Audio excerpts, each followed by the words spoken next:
2020 का वो दिल्ली दंगा जो पुलिस और सरकार की विफलता को उजागर करती है। 5 साल पहले घटी दिल्ली दंगा देश में हुई सबसे बड़ी दंगों में से एक है। 23 फरवरी 2020 की रात से शुरू होकर उत्तर पूर्व दिल्ली में रक्तपात, संपत्ति विनाश, दंगे और हिंसक घटनाओं की यह एक श्रृंखला थी। यह घटना पुलिस और सरकार की विफलता को उजागर करती है। मैं आकृति और आप देख रहे हैं MNT न्यूज़ नेटवर्क। 2020 की दिल्ली दंगा से संबंधित कारवां मोहब्बत अभियान की एक रिपोर्ट आई है जो बताती है कि 5 साल बाद भी पीड़ितों को कोई ठोस मुआवजा नहीं दिया गया है। रिपोर्ट में केंद्र सरकार और आम आदमी पार्टी के नेतृत्व वाली राज्य सरकार की विफलता को उजागर किया गया है। रिपोर्ट बताते हैं कि कैसे तत्काल राहत और मौत की एवज में मिले मुआवजे को छोड़कर पीड़ितों को वास्तव में कोई सहायता नहीं मिली है, जो विभिन्न सरकारी अधिकारियों द्वारा अपनी जिम्मेदारियों से पीछे हटने की एक चौंकाने वाली कहानी है।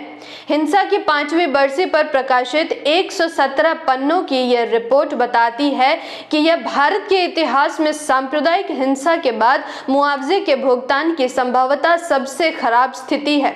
रिपोर्ट के मुताबिक हिंसा के समय दिल्ली पुलिस ने हस्तक्षेप के लिए किए गए इमरजेंसी कॉल को नजरअंदाज कर दिया था।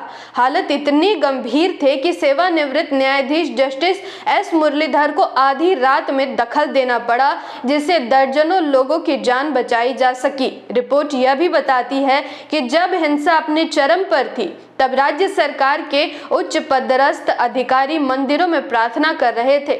शुरुआत में सरकार ने राहत शिविर तक नहीं लगाए। बाद में पहले से मौजूद और पहले से भरे हुए बेघर आश्रय स्थलों को ही राहत शिविरों में बदल दिया गया, जिसे रिपोर्ट ने एक क्रूर मजाक करार दिया है। रिपोर्ट के मुताबिक दिल्ली पुलिस द्वारा इस हिंसा में की गई जांच के परिणाम स्वरूप मुस्लिम कार्यकर्ताओं और बुद्धिजीवियों को जेल भेजा गया, जबकि रिकॉर्ड पर घृणास्पद भाषण देते पकड़े गए हिंदू नेताओं पर अब तक कोई मामला दर्ज नहीं किया गया है।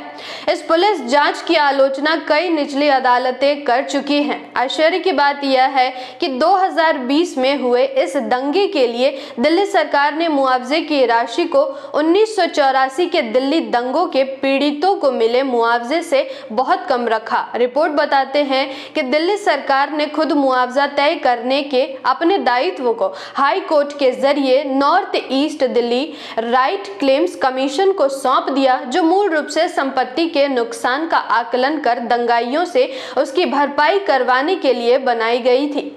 हालांकि अदालतों और कमीशन ने संपत्ति के नुकसान का मूल्यांकन तो किया, लेकिन उसके अनुसार मुआवजे का कोई भुगतान नहीं किया गया। इससे भी हैरानी की बात यह है कि जिन पीड़ितों के लिए कमीशन बनाई गई थी, उनको न तो इसकी कोई सूचना दी गई और न ही उन्हें एक भी बार सार्वजनिक सुनवाई के लिए बुलाया गया।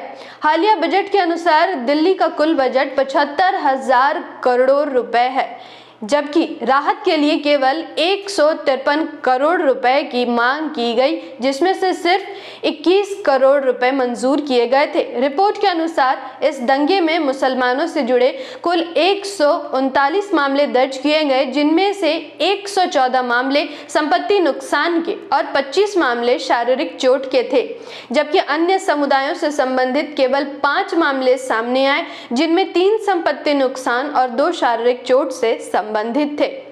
जागृति के इस मुहिम में आप हमारा साथ और सहयोग दें। जानकारी महत्वपूर्ण लगी हो तो वीडियो को लाइक और शेयर करें। साथ ही हमारे अगले वीडियो सबसे पहले देखने के लिए चैनल को सब्सक्राइब करके बेल आइकन को प्रेस जरूर करें। धन्यवाद। जय भीम, जय मूल निवासी, जय संविधान, जय भारत। MNT न्यूज़ नेटवर्क को सब्सक्राइब करें, लाइक और फॉलो करना ना भूलें। साथ ही बेल आइकॉन दबाकर जन जागृति की मुहिम में जुड़े रहें।